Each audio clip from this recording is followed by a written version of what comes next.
Bouchard. I am our Edge Director at our high school, at our Orion campus, and I got a couple friends here with me. We got Jalen. Jalen, you want to tell everybody what you do? Yeah, I'm actually on staff at the Troy campus as the Worship Arts Director there. Yeah, I've been there for probably, it'll be 3 years this month. Yeah. Awesome. Crazy. And I'm Maggie. I grew up at Kensington actually throughout my whole life, so went through student ministries, all of that, and then after high school I interned at Kensington and now go to school, but I'm back over the summer, so yeah. Well, thanks guys for joining us. We're having a little quick conversation. Hopefully it's one of many, talking about justice, talking about race, and talking about really everything everyone else is talking about right now. But we're grateful that you were willing and so eager to come and talk to our students. And we've got a couple of questions that we're going to ask, questions that mostly that have come from them and from their leaders. And we want to make sure in all of our conversations we are leading people towards Christ. Yeah. And so to kind of start this all off, I do want to give a framework for where we're going to begin this conversation from. So these are the things that we believe in first, and we're starting from these points. So the first thing that when it comes to talking about justice, the first thing that we stand on is we believe that all people are created equal, and we all carry the exact same image from God. From our very beginning of our story, He placed His image and His worth and His value upon us, and we believe that every single human has that. So we start there. The second thing that we are framing this with is we believe first and foremost that Jesus has given us one command, and it is to love God. How? By loving others as we love ourselves, by loving our neighbors, every single one of them. So we also start there. And then the last thing that I think that this world needs a lot more of is this principle that James gave to the first believers in the first church. He said that no matter where we are, no matter what conversation we find ourselves having, we are to be quick to listen first, and then slow to speak, and even slower to becoming angry. And so we begin with those three things. That is our starting point for our questions. Beautiful. So as we go through this, if you guys have anything you want to add, or if you want to interrupt me or jump in, go ahead, because I sometimes talk too much, as you've seen already. So our first question, this is, I think, very pertinent for everybody, but especially for students. So the question is, what role does social media play in seeking justice? Because we believe it has a role, but what is that? Yeah, social media is like the thing right now, and so for me, I've always been on the slower end of understanding it, mostly because time hasn't really permitted. And then plus I think when I was graduating high school, Instagram was just coming on the scene. But the thing is social media, that platform gives people a voice and a platform to express their opinion and express themselves or display what they want people to see of themselves. So I think a lot of what we see right now and the heightened nature of it revolves around the fact that there is social media right now. Mm-hmm. And so the role that I see is I see it playing a very key and important role in it, as far as how you use your voice to express what you believe to be God's heart is, but also I've seen it be pretty destructive as well. Yeah. I've seen a lot of people tearing people down on there, attacking each other, things like that. I think that social media has a role to play, but it's only best used by way of promoting peace. Yes. And not as a ground to duke a fight out. Yeah. I don't know if you got anything to add. I was gonna say that's really good. I've also struggled with that question a lot.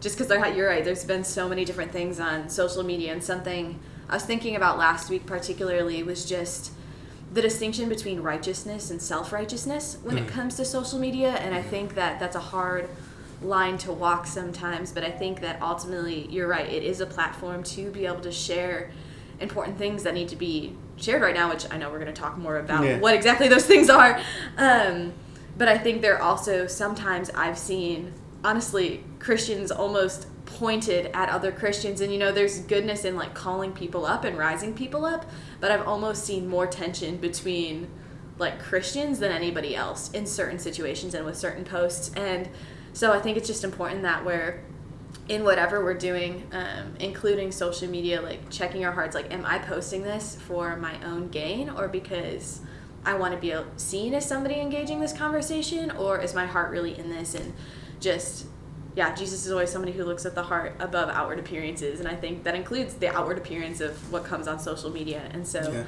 taking a step to look beyond that is super important in just kind of a self-evaluative way. And that's not to say that if your motives aren't 100% perfect, God's not going to use it, because, you know, God uses imperfect people. But anyways, those are just have been some of my thoughts about social media.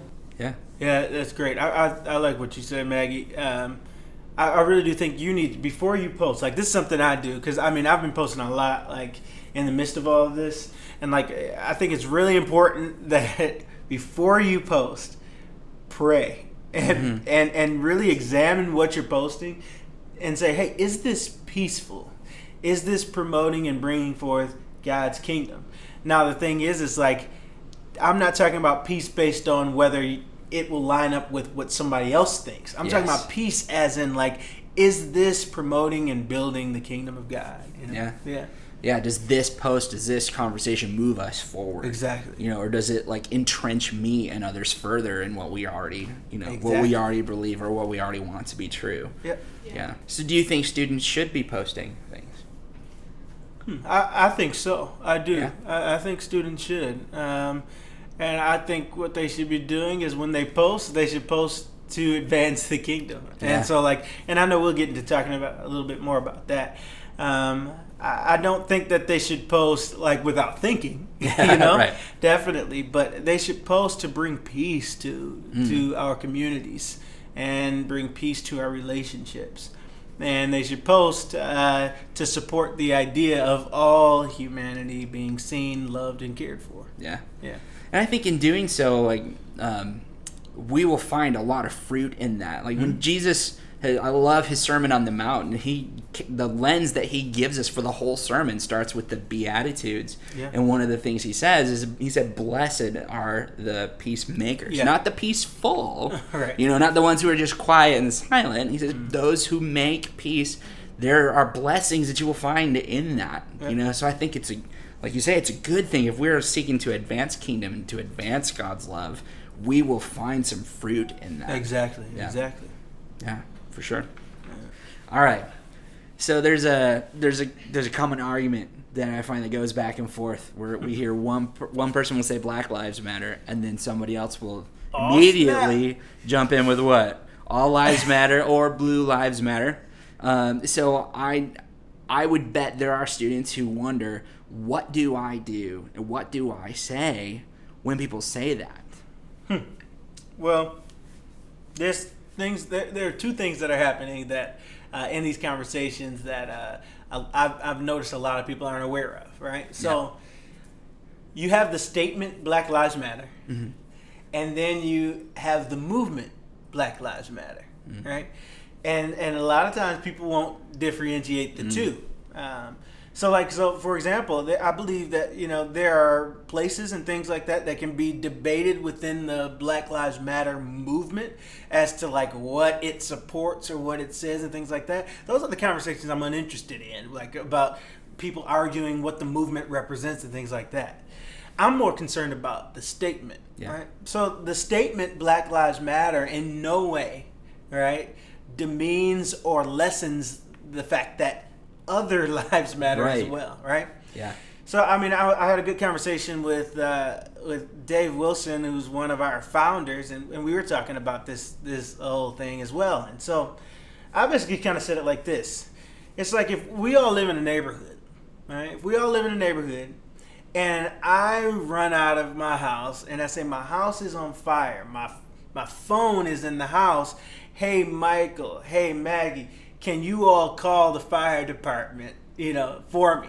Yeah. And you all responded with, well, I mean, our houses matter too.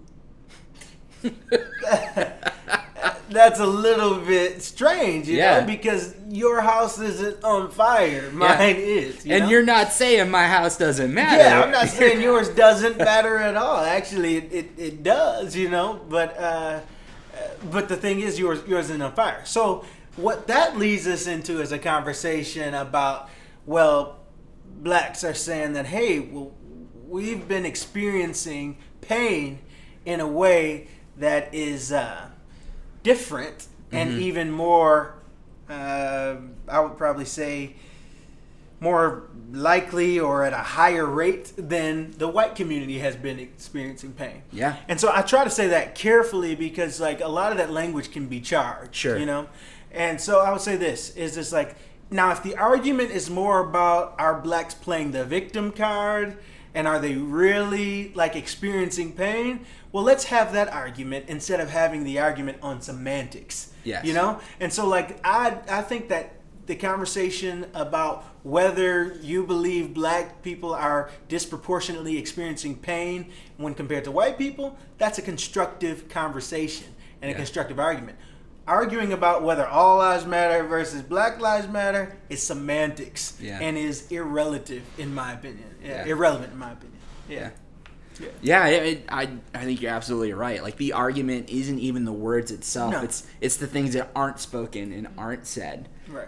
Which Jesus, whenever people would do that to him, which they did a lot, even when people, when they asked him, who is my neighbor? You know, when he would say, love your neighbor, they would say, who is my neighbor? And he knew that what they were arguing was not so much about their neighbor, it was about what was in their own hearts that was being unspoken. Right? Exactly. And, you know, so I think it's super important that we, you know, differentiate. I agree. Mm-hmm. I agree. So this question, and Maggie, you can probably speak into this too.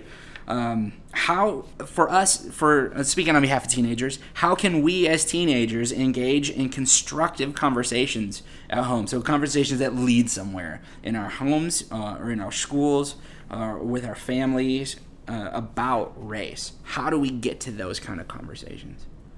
Yeah, I think first with humility. I think that's honestly been a really difficult thing. Not just in general. I feel like my fear in entering into conversations is like, well, I'm ill-equipped. Like I don't know how to have these conversations, and especially like from white person to white person, just in general, whether that's conversations with friends or family or whoever it is. It's like sometimes we just hit this wall of like. Racism is a thing, and Jesus says this, and okay, then now what? And it can be hard to kind of move past that wall, but something, regardless, I've just kind of realized is like enter in even if it's uncomfortable. That's not to say to enter in without having researched or trying to learn. But again, I think if you're trying to start a conversation, it's always good to just be like, hey, honestly, I'm just going to start by saying I don't have all the answers, and I don't know everything, but I think that this is a conversation that's important anyways, and so let's enter into it anyways, even if it's uncomfortable, even if there's going to have to be more and more follow-up conversations. Like, let's not be afraid of that simply because of that. And then when it comes to conversations that maybe lead to more tension, I think what I've realized is slowly, like, just the importance of listening to any of the sides, whether extreme one way, extreme the other way, because ultimately nothing goes anywhere if you don't listen first. And that's not to say that you don't push back or you don't say, hey, actually, I think, what about this? That's not to say that you don't enter into those harder questions or ask those hard things. But I think that it's important that we are willing to have those conversations, especially when it comes to these conversations with family or things like that. There's, I think, a level of understanding that needs to be reached before we talk about the misunderstandings or the differences, I guess. Yeah. Yeah, I mean, I agree wholeheartedly. I think that, like, as you engage in conversations in your home, listening is key, but also, like, do the work. I've been using that phrase a lot. Yeah, I mean, do the work in the sense of, like, there are things to be learned. A lot of you students, like, you are, like, working hard in high school creating research papers, even in middle school. Like, Yeah. I remember, I think I did my first research paper in like 6th grade or something, where they were teaching me how to cite source and things like that. You have access to all kinds of things, like to actually dive in and do research for yourself. Yeah. And what I would really challenge you all to say is, like, before you form an opinion, all right? Or I would say, as you begin to form your opinion, do the work. Yeah, like, for sure. research and make sure you understand where we're coming from. Like as a community of people within America, understand where we've come from. Understand our nation's history. Mm-hmm. That stuff will give you so much context for where we are. Now, a lot of people are arguing and things like that, like let's leave the past in the past. A lot of the reasons why we're struggling right now is because we can't leave the past alone. Well, I'm just a huge believer that the past tells you where you've come from. Sure. That the past explains why you are where you are. And so, like, the thing is like, to understand where we've come from as a nation, right? To understand the aspects of the Civil War or slavery, to understand Jim Crow laws, to understand the Civil Rights Movement, to understand the Civil Rights Act of 1968, all this stuff, like literally, like, to understand these things are imperative. Like, you need to dive in to do it, because it will inform what becomes your opinion about the state of things. So I'll say, enter in those conversations, also being willing to go back and do the work. Yeah. Also being willing to go back and research what you've discussed. Also enter into those conversations peacefully as well. Don't come into the conversation in arms, ready to duke it out. That's not a conversation at all. That's a fight, you know? So, like, engage in conversations, not fights. Yeah. That's the thing. Yeah. Well, context is the way of Jesus. 100%. I mean, like, with him coming here and showing us who God was, God didn't stand on high and proclaim things from heaven the entire time, saying, do this, don't do this, do this, don't do this. Jesus was him coming here to be with us. So he, if anything, he shows us that context matters. Because if it matters to God, it should matter to us.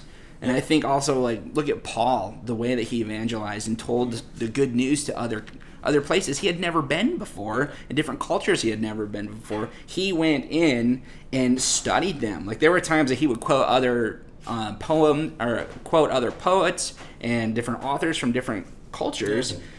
How did he do that? Because he studied, right? And then he would use that to lead people closer to Jesus. And I think we do this, like, with our own stories. Even when we try to teach people how to give the story of Jesus to other people, we talk about often one of the tools we say, well, think about who you were before you met Christ and who you were after. Mm-hmm. Why? Because we give context to that. So it is important that we become good students of our culture and of other cultures to be able to walk into these conversations well. Yeah.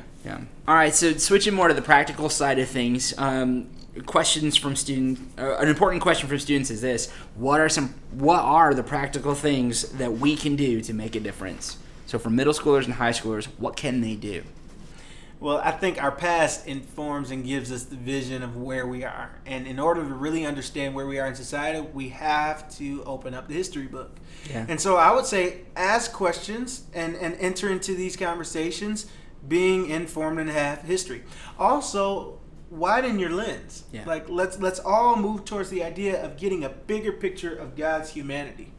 And what I mean by that is I'm not telling you to go and just find a black person to be friends with. Like, that's not helpful in any way. That's tokenism. I choose you. Right, exactly. I mean, like, it's also not posting the next picture with a black person on Instagram either.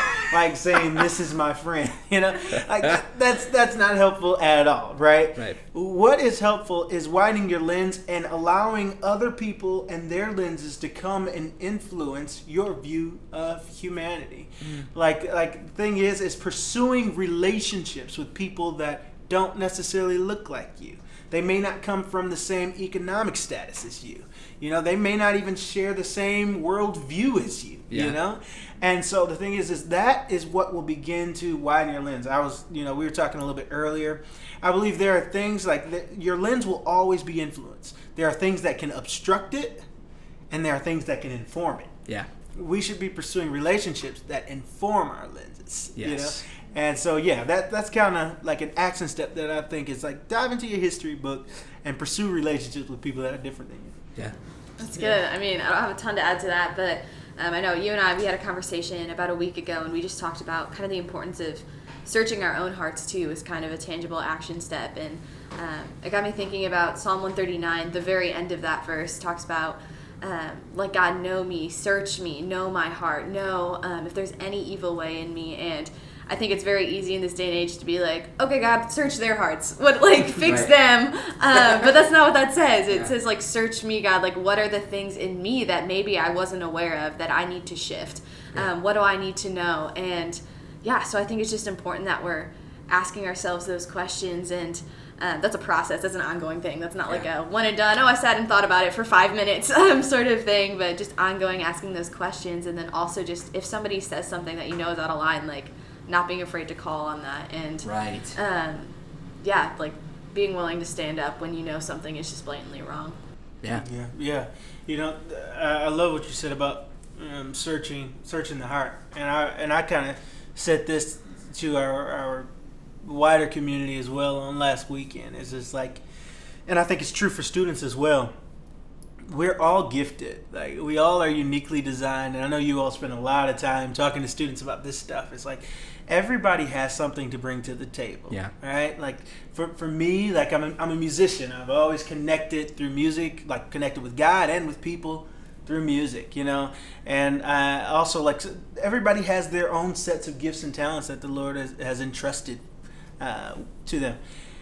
I think the key is like as you're searching your heart and you're saying, Lord, clean out anything that's not like you in there, right? Yeah. Also realize what you have. Realize the ways that you've been gifted and use that to offer up to serve God's kingdom, to serve humanity.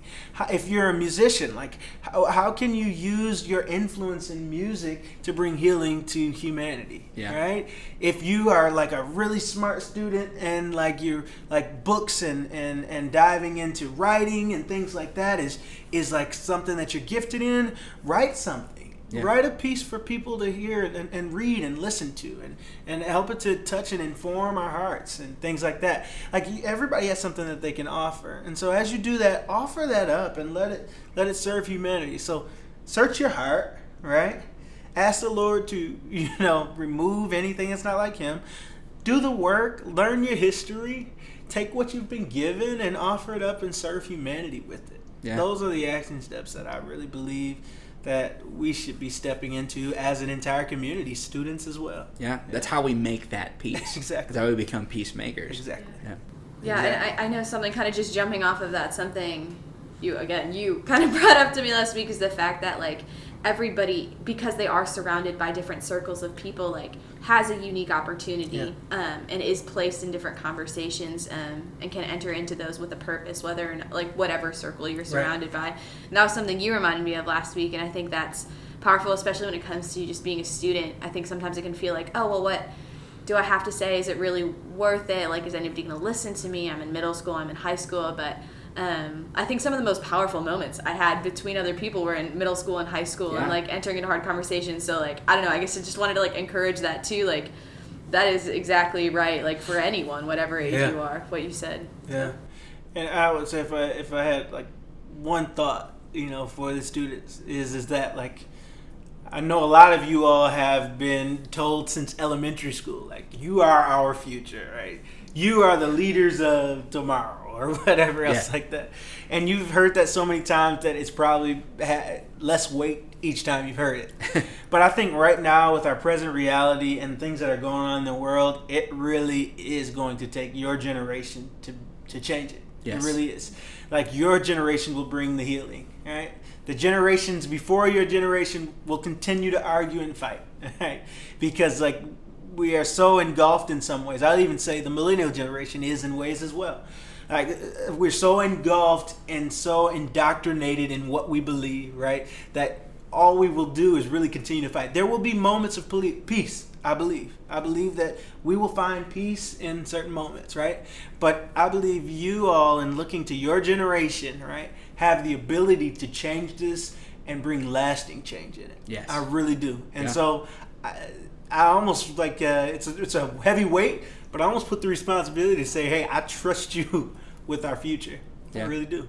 Yeah. I think the thing is I've been saying this a lot. It's like we've heard the phrase a lot of times, we're better together. I mean, I really believe that. Like, God designed the gospel to work for the full humanity. We talked about Ephesians 2 in the big church this past weekend. And really, that's where Paul is letting us know that the gospel is not just a personal thing. It's not just that Jesus died for you so that you can have community with him and go to live with him forever after you pass away. You know, the gospel is wider than that. Paul tells us in Ephesians 2 that when Jesus sacrificed his life the way that he did, gave his life for us, he tore down the dividing wall of hostility, meaning that he's bringing together one new humanity. That's the language that Paul uses. Out of the two, right? Out of all of our differences, right? Out of all the things that make us different, right? And make us diverse, the Lord came in, gave his life so that we can come together as one new humanity, fighting and serving each other, fighting for and serving each other. And so that is what the gospel is all about. We need each other. We need each other in order to make this thing work. Yeah. And the gospel will only move forward effectively and successfully when we choose to come together. Yeah. And even in the full picture of heaven for the future, at the end of Revelation, every tribe, every tongue, and that anything we do that doesn't lead towards that actually works against the kingdom, 100%. Right? And so we want to make sure we are on the right side of that, you know. Exactly. Like, everything has to be geared towards the kingdom. And I would say this too. The gospel is uncomfortable. It is. It challenges the deepest parts of you, right? And it calls you to rise up and become more like Christ. That's the whole point. Like, is to rid ourselves of ourself and put on Jesus. That's the whole point of the journey of being a Christian. So the thing that I've been challenging people with is, if these conversations in a spiritual sense, right, make you uncomfortable, maybe that's a good thing. Yeah. Maybe that's a good thing. Maybe Christ is using this to challenge you in a way to push you to becoming more like he is. If you leave a message and you feel great about yourself all the time, right? There has to be a balance of encouragement and challenge. Yes. And I believe this time that we're in right now, right, is a time of challenge for the church. It's a season where the Lord is challenging us to really see each other as important parts of the body that makes up Christ. Yeah. All right, so I don't even know where to begin with this. What are some good resources and books for middle schoolers and high schoolers to pursue so they can better be prepared to have these kind of conversations? Yeah, that's kind of tough, because like the one thing I can say is like when you really start diving into this stuff, some of it gets pretty intense, and so you do have to go into it understanding that when you start looking at like race relations in the past and you start talking about even hate groups or things like that, it can get pretty intense. Yeah. But one thing I can say that is a good resource too is just simply reading some of the documents of our nation. So like, go and look at like the Civil Rights Act. Yeah. Like, look at there's two of them. There's 64 and 67. Yeah, those are the two Civil Rights Acts when they were passed. You go and just read those documents. You could go and read the Emancipation. Read the Emancipation Proclamation. Also, you can read things like the 15th Amendment and really study those. Study what that was all about and things like that. But then also there are different group studies you could do. There's one by Latasha Morrison called Be the Bridge, and like it would be great to, especially for you high school students, to get that book and maybe read it in a community with a few friends. It's got all kinds of action steps and things like conversations to have out of, different studies. Another action step is when things start opening back up and things maybe get back to normal. There's an African American History Museum right down in Detroit called the Charles H. Wright Museum of African American History. go take a tour. I think like for students, I think it's like $3 or something like that to enter in. Take some friends down there and just check it out. You know, if you enjoy music, like the Hitsfield Museum has a bunch. It's the Motown Museum right down in Detroit as well. Has a bunch of history about what music meant through the civil rights movement. Yeah. And things like that. There's tons of things available out there and tons of ways for you all to get involved. Maybe a group of you and your friends, you know, get a parent to take you down to the Hitsfield Museum or the Charles Get H. your Wright small Museum. group together and go with them. Whatever. And then like I would really say Be the Bridge, the book by Latasha Morrison, that would be a good one. I would probably say more geared towards our high school and even college crowd of readers. Okay. But I think it's a great start. Yeah, cool. Definitely. Thanks. Yeah, I don't think I have many additions when it comes to just what you said, like resources about civil rights and about the history. I think you have a lot more information on that. I guess my only addition would be just like when it comes to how to respond and really what Jesus would be doing in these situations, to just go straight to the Bible. I'll be honest, and I'll be the last couple of days you see the verses that are posted on Instagram, but which are great and so powerful, but so often I forget to just like open my Bible and start looking at other places for myself. And last night even I just was opening my Bible and I was like, wow, this is so relatable. Why did this is so relevant to what is going on right now. Why did I not like really dive in sooner? And I think that that's also super important. Again, not I think hand in hand with understanding history better. 100%. And all of that. So.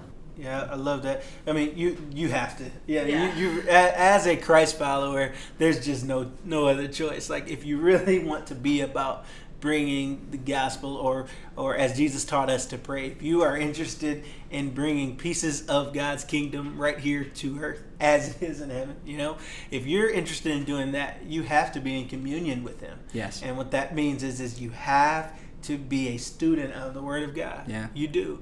You have to be a student of the Word of God. You can't necessarily interpret God's heart, you know, and become more like Jesus without allowing Him to talk to you. Yeah. And you allow Him to talk to you by diving into your Word. And like you said, it's extremely relevant. It's extremely relevant to where we are now and where we will be. Yeah. You know? Yeah. Yeah. So that's key. Yeah, it's hard to be like Jesus if you don't know what He did. Yeah. Right, exactly. Yeah.